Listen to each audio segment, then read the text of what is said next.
മുട്ടയടിക്കാൻ വന്നേ, വേദക്കുട്ടന് മുട്ടയടിക്കാൻ വന്നേ. Yes guys, അങ്ങനെ ആദ്യമായിട്ട് വേദൂട്ടിന് മുട്ടയടിക്കാൻ പോവാണ്.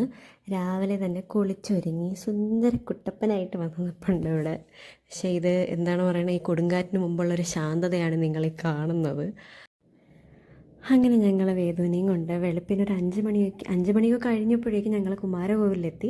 ഇവിടെയാണ് മുട്ടയടിക്കുന്നതെന്ന് പറഞ്ഞില്ല അല്ലേ, കുമാരകോവിലാണ് ഞങ്ങൾ മുട്ടയടിക്കുന്നത്. അങ്ങനെ ഞങ്ങൾ മുട്ടയടിക്കാൻ കൊണ്ടിരുത്തിയ നേരം തൊട്ട് അവിടെ നിന്ന് എണീറ്റ് പിന്നെ കുറേ നേരം അവൻ കരഞ്ഞ് തളർന്നൊക്കെ ഇരിക്കുകയാണ്. അങ്ങനെ ഞങ്ങൾ മുട്ടയൊക്കെ അടിച്ച് സുന്ദരി കുട്ടപ്പനായിട്ടിരുന്നു. അത് കഴിഞ്ഞ് ഞങ്ങൾ അകത്ത് കയറി തൊഴുതു. അവിടെ ഫോണല്ല അവിടെയാണ്, പക്ഷേ വീഡിയോസൊന്നും എടുക്കാൻ പാടില്ല. ഇതെന്താണെന്ന് വെച്ചാൽ എനിക്ക് കറക്റ്റ് പറഞ്ഞാൽ എൻ്റെ ചരിത്രമൊന്നും എനിക്ക് അറിഞ്ഞുകൂടാ. പക്ഷേ ഇതെന്തോ തിരുക്കല്യാണം അങ്ങനെ എന്തോ ആണ് പറഞ്ഞത്. അല്ലാതെ എനിക്കതിനെപ്പറ്റി ഡീപ്പായിട്ടൊന്നും അറിയത്തില്ല.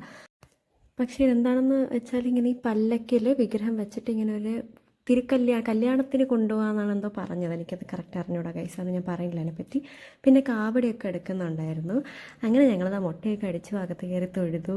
ഈ കാവടി എടുക്കുന്നതും അങ്ങനത്തെ കുറച്ച് കാര്യങ്ങളൊക്കെ അവിടെ ഉണ്ടായിരുന്നതെല്ലാം കണ്ടിട്ട് ഞങ്ങൾ തിരിച്ചത് വീട്ടിലോട്ട് പോവാണ്. അങ്ങനെ അത് കാറിന് മണ്ടയ്ക്ക് പോയപ്പോഴേക്കും അവിടെ കുറച്ച് കുരങ്ങന്മാരുന്ന് കളിക്കുന്നു എന്തൊക്കെയോ ചെയ്യുന്നു. അപ്പോൾ അത്രയേ ഉള്ളൂ ഗൈസ്. അപ്പോൾ പുതിയൊരു വീഡിയോയിൽ കാണുന്നവരെ എല്ലാവർക്കും ബൈ ബൈ.